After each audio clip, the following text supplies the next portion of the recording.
السلام علیکم۔ کریٹیو مسلم چینل میں آپ کو بہت بہت خوش آمدید۔ ہمارا آج کا موضوع ہے طالوت کی بادشاہی۔ بنی اسرائیل کا نظام یوں چلتا تھا کہ ہمیشہ ان لوگوں میں سے ایک بادشاہ ہوتا تھا جو ملکی نظام چلاتا تھا، اور ایک نبی ہوتا تھا جو نظام شریعت اور دینی امور کی ہدایت و رہنمائی کیا کرتا تھا۔ اور یوں دستور چلا آتا تھا کہ بادشاہی یہود ابن یعقوب علیہ السلام کے خاندان سے رہتی تھی، اور نبوت لادی بن یعقوب علیہ السلام کے خاندان کا ترائے امتیاز تھا۔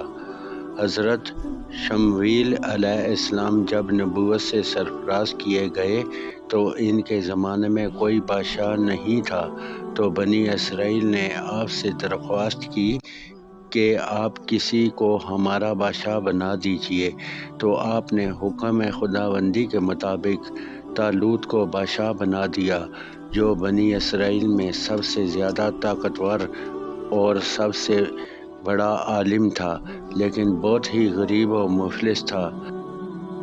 چمڑا پکا کر اور بکریوں کی چرواہی کر کے زندگی بسر کرتا تھا۔ اس پر بنی اسرائیل کو اعتراض ہوا کہ طالوت شاہی خاندان سے نہیں ہے، لہٰذا یہ کیوں کر اور کیسے ہمارا بادشاہ ہو سکتا ہے؟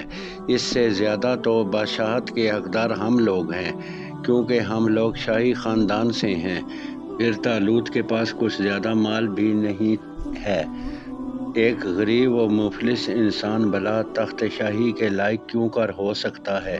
بنی اسرائیل کے ان اعتراضات کا جواب دیتے ہوئے حضرت شمویل علیہ السلام نے یہ تقریر فرمائی کہ ترجمہ کنز الایمان۔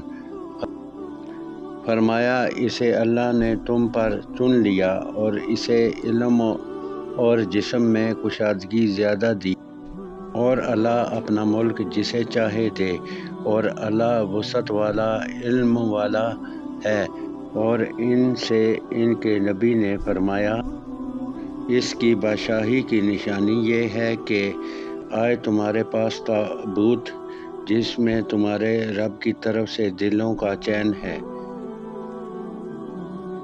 چنانچہ تھوڑی ہی دیر کے بعد 4 فرشتے صندوق لے کر آ گئے اور صندوق کو حضرت شمویل علیہ السلام کے پاس رکھ دیا۔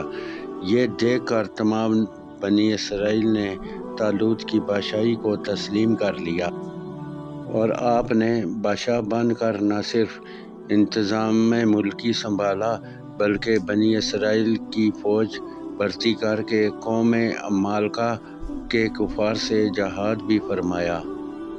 اللہ تعالیٰ نے اس واقعے کا ذکر قرآن مجید میں فرماتے ہوئے اس طرح ارشاد فرمایا، جس کا ترجمہ یہ ہے کہ ترجمہ کنز الایمان۔ اور ان سے ان کے نبی نے فرمایا کہ بے شک اللہ نے طالوت کو تمہارا بادشاہ بنا کر بھیجا ہے۔ بولے، اسے ہم پر بادشاہی کیوں کر ہوگی، اور ہم اس سے زیادہ سلطنت کے مستحق؟ اسے مال میں بھی وسعت نہیں دی گئی۔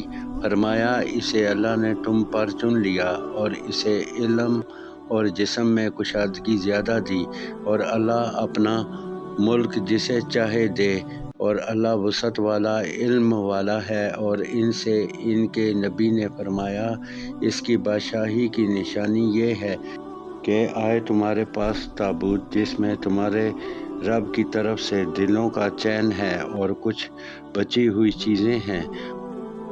اس واقعے سے جہاں بہت سے مسائل پر روشنی پڑتی ہے اور بہت ہی واضح درس ملتا ہے کہ اللہ تعالیٰ کے فضل اور اس کی نوازش کی کوئی حد نہیں ہے۔ وہ چاہے تو چھوٹے سے چھوٹے آدمی کو منٹوں بلکہ سیکنڈوں میں بڑے سے بڑا آدمی بنا دے۔ دیکھ لو، حضرت طالوت ایک بہت ہی کم درجے کے آدمی تھے، اور اتنے مفلس تھے کہ یا تو دبگر تھے جو چمڑے کو دباغت دے کر اپنی روزی حاصل کرتے تھے، یا بکریاں چرا کر اس کی اجرت سے گزر بسر کرتے تھے، مگر لمحہ بھر میں اللہ تعالیٰ نے انہیں صاحب تخت و تاج بنا کر بادشاہ بنا دیا۔ اس واقعے سے اور قرآن مجید کی عبارت سے معلوم ہوا کہ جسمانی توانائی اور علم کی وسعت بادشاہی کے لیے مالداری سے زیادہ ضروری ہے، کیونکہ بغیر جسمانی طاقت اور علم کے نظام ملکی کو چلانا اور سلطنت کا انتظام کرنا تقریباً محال اور ناممکن ہے۔ اس سے ظاہر ہوا کہ علم کا درجہ مال سے بہت زیادہ بلند تر ہے۔ دوستوں، امید ہے آپ کو ہماری یہ ویڈیو پسند آئی ہوگی۔ ہمارے چینل کو سبسکرائب کیجیے گا اور ہماری ویڈیو کو لائک کیجیے گا۔ آپ کا بہت بہت شکریہ۔